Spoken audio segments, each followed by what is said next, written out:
What's up, vapors? Thanks for checking out Daily Vape TV. My name is Nick, and it's Fresh Build Friday. That's right, it's that time of the week again where we get you ready for the weekend with a brand new coil build. Alright guys, welcome to Vape School 101 Episode 2. Today I'm going to be showing you how to tune up your coils after installation and troubleshoot any issues you may incur along the way. So I've got two different types of builds to show you guys today. One round wire build on a 2-post deck and a multi-core fuse Clapton on a postless deck. So we're also going to be taking a look at how to tune up your coils not only on a test and build station, a little ohm checker that can actually fire your coils, but also on your mod. So this should give you guys a good idea of the different techniques involved with the overall building process. Obviously, there's a million different style build decks out there, so I can't show you how to build on every single one with every different type of coil, but this should give you a good head start in the world of building. So let's go ahead and get started with this one, guys. I've also got this DIY Mini V2 kit to show you, and this is a great kit from Coil Master that has all your tools in one place, so it's going to be great for the newbie builder out there. If you're looking to pick one of these up, I'll leave a link right down there in the description below. But without further ado, let's go ahead and grab our mod, our wick, our addy, our wire, our tools, all that good stuff. Let's go down to the close-up view and build it up.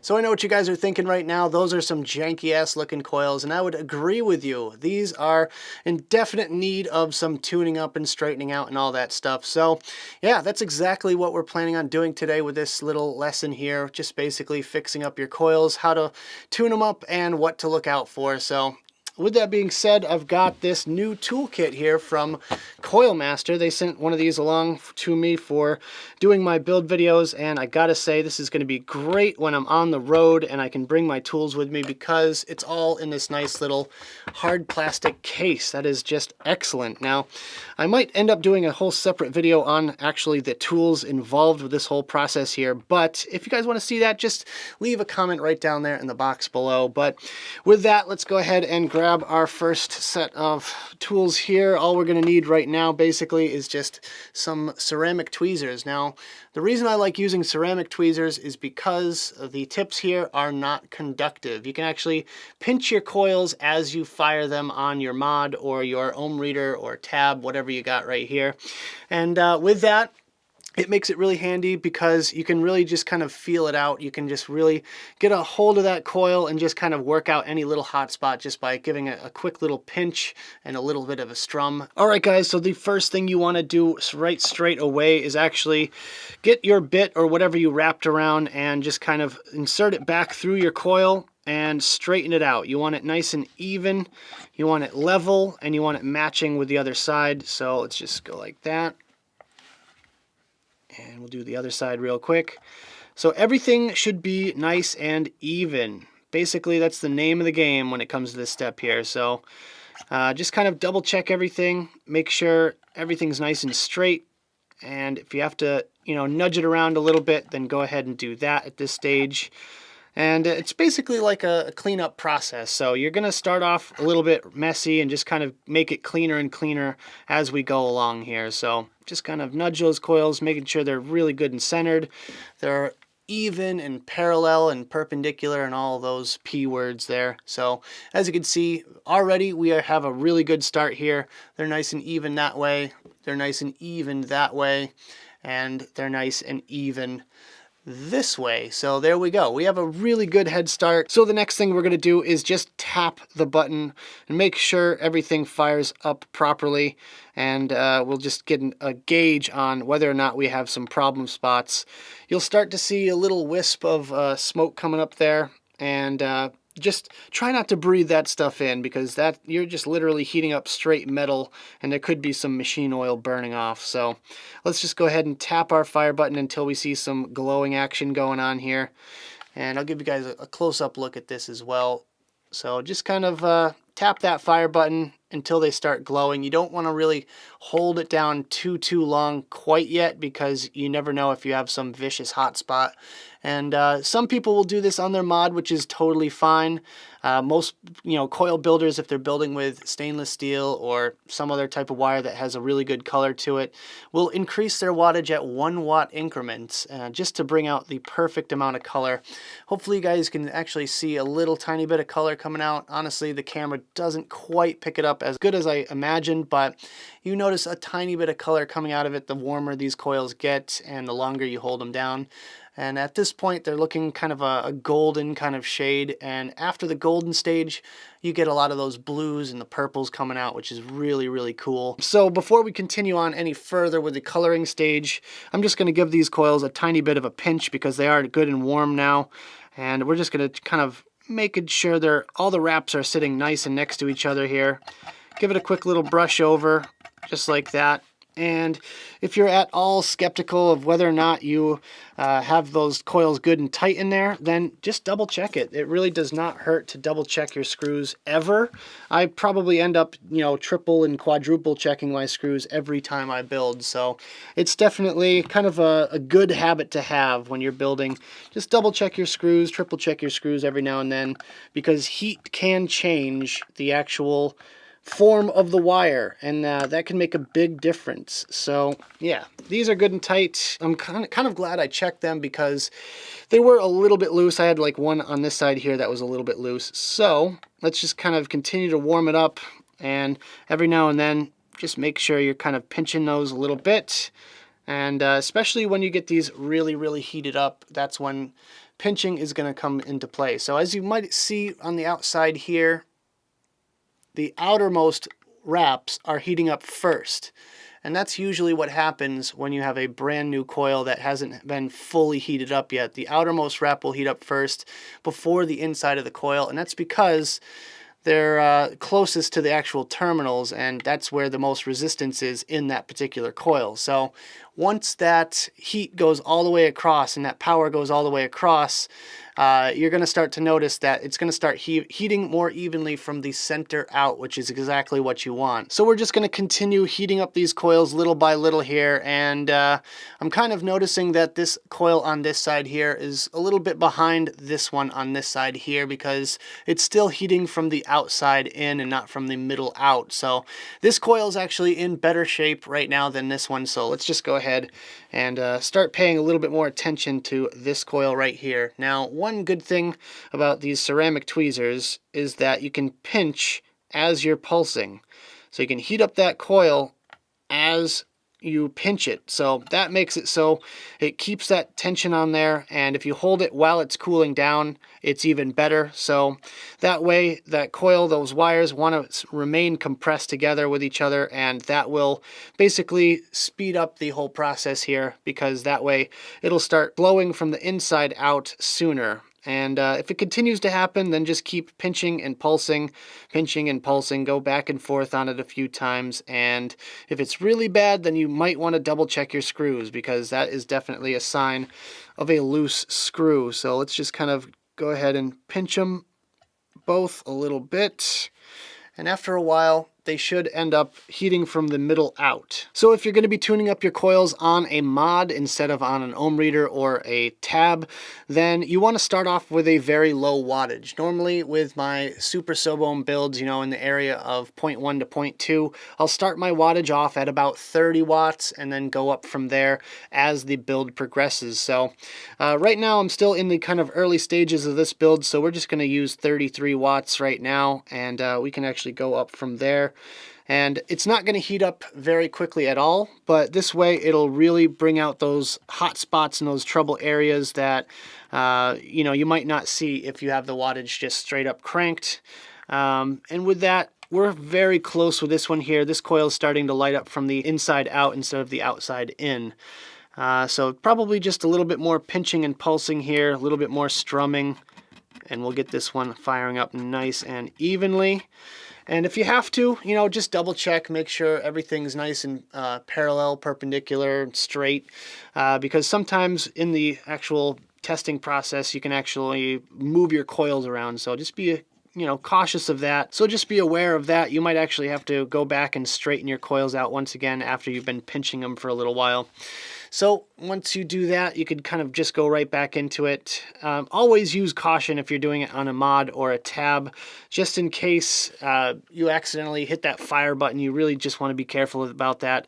I would suggest shutting off your mod in between every time you go at it with the screwdriver at all. If you're going to be putting metal near these coils at all, then I would highly suggest just shutting off your mod altogether. So now's the time to raise the wattage up to about 50. So now that our wattage is at 50, we have a much faster ramp up time. Still not quite ideal, and we still have a few little minor hot spots to work out. As you can probably see, the brightest part of the coil is on this side of this coil. This one's just given us a whole bunch of trouble today, so we're gonna kind of go at this a little bit more with a few more pinches and a few more pulses, but eventually we should get that hot spot worked out. One thing you have to be really careful about when you're tuning your coils is not to glow them too bright. Honestly, I really don't like getting my coils super white hot when I'm actually tuning them.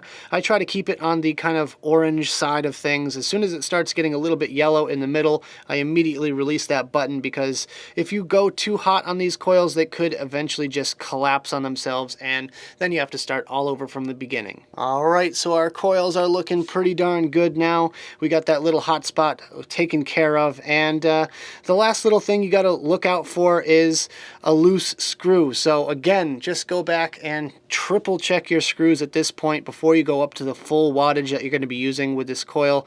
And you want to just kind of look out for the legs heating up. If the legs are heating up at all, if you have a little glow spot on one of these legs, then that is a very sure sign that you have a loose terminal. So just go back and triple check your screws once again at this point here.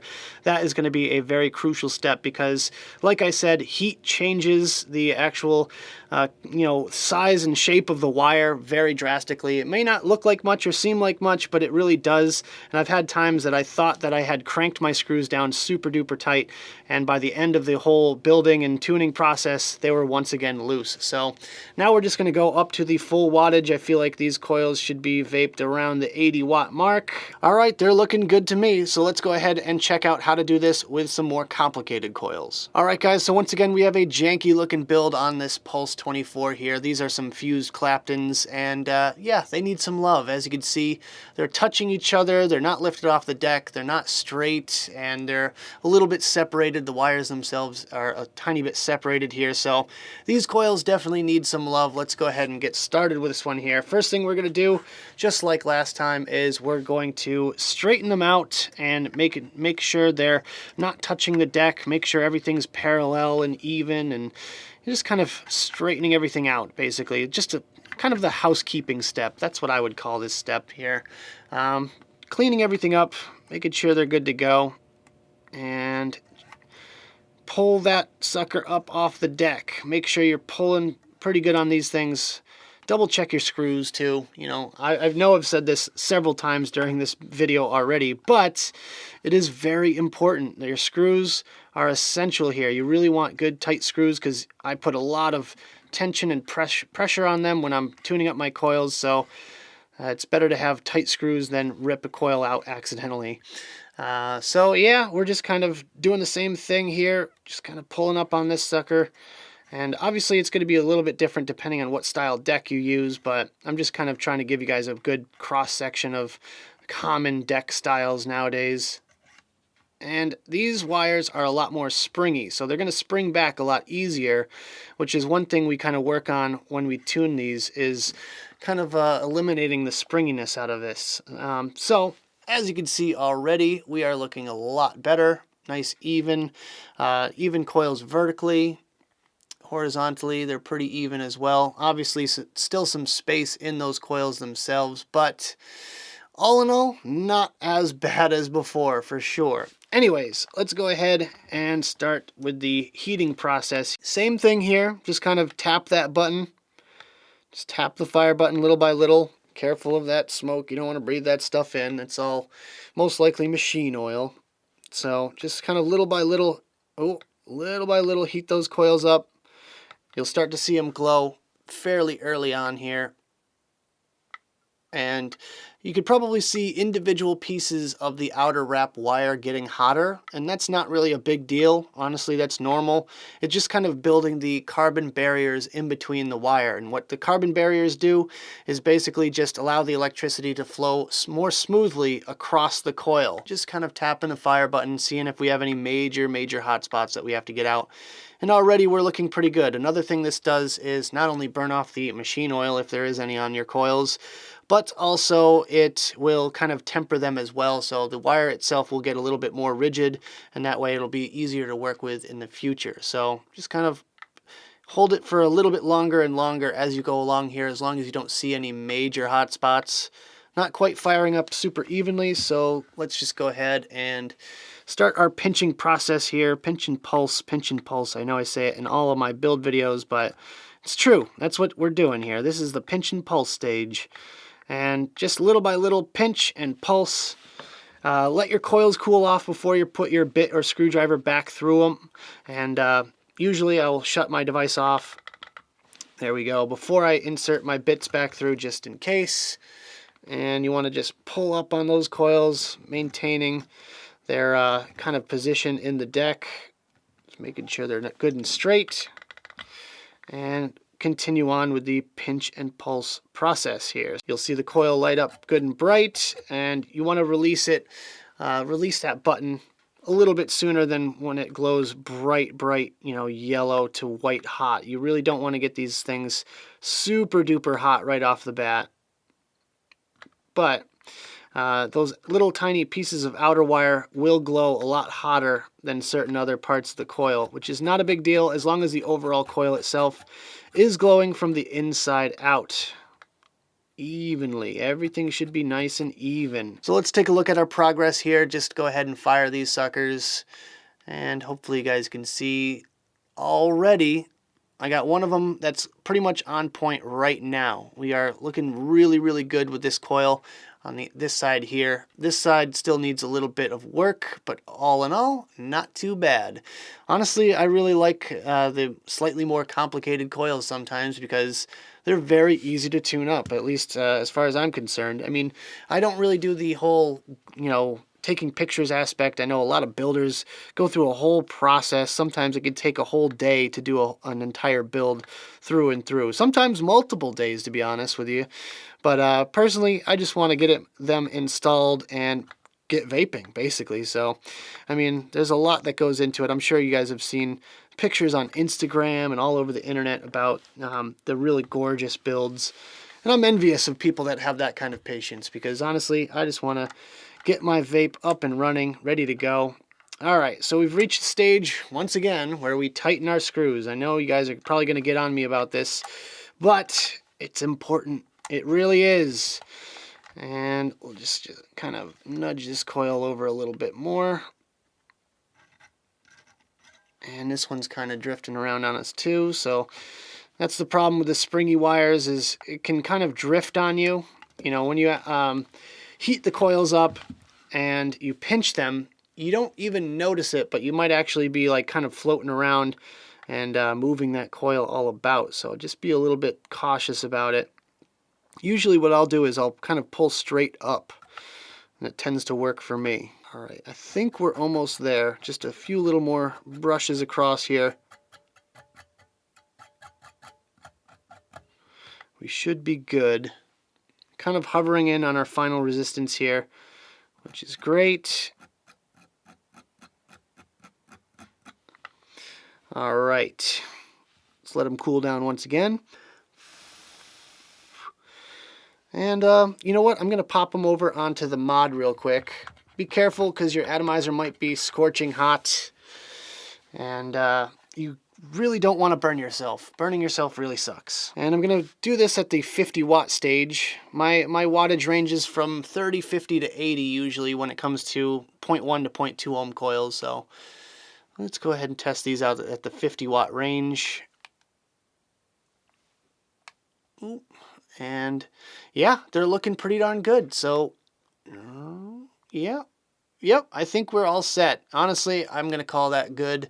Again, just look out for any random little hot spots. Look out for the legs heating up. That's a true sign that you have a loose terminal. And, you know, just look out for anything that's out of the ordinary. It should light up nice and evenly at the same time with the same brightness, and everything else should be even. The name of the game with this is even.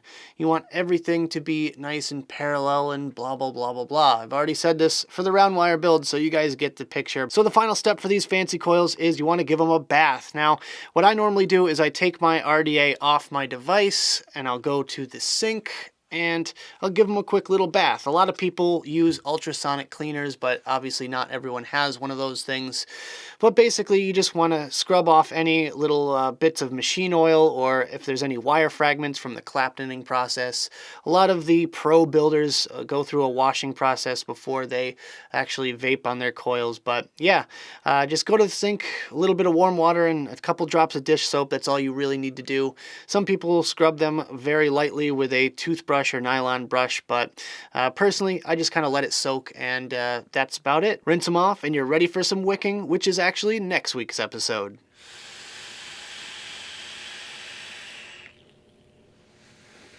Alright guys, I hope you found the tips and tricks in this video educational and you're able to utilize them in your future of building some beautiful coils. Next week's episode is going to focus solely on wicking, 100% wicking. We're going to go over all of my personal tips and tricks as far as that goes. And I just feel like a lot of people downplay the wicking side of building. And with that, we're going to show you exactly how I do it and how to get the best results. So anyways, if you have any questions, just leave them on down there in the comments box below and I'll get back to you as soon as I can. With that, that about does it for this video, guys. I hope you enjoyed. If you did, make sure you hit that like button and subscribe for more videos just like this. Don't forget to click that notification bell right next to the subscribe button if you want to be alerted whenever I upload videos. Also, leave me some comments in the box below about anything you guys want to talk about, any questions or anything like that. Just drop them on down there below. Don't forget to check out the advocacy and my social media links right down there in the description below. Thank you guys so much for tuning in, and as always, vape on.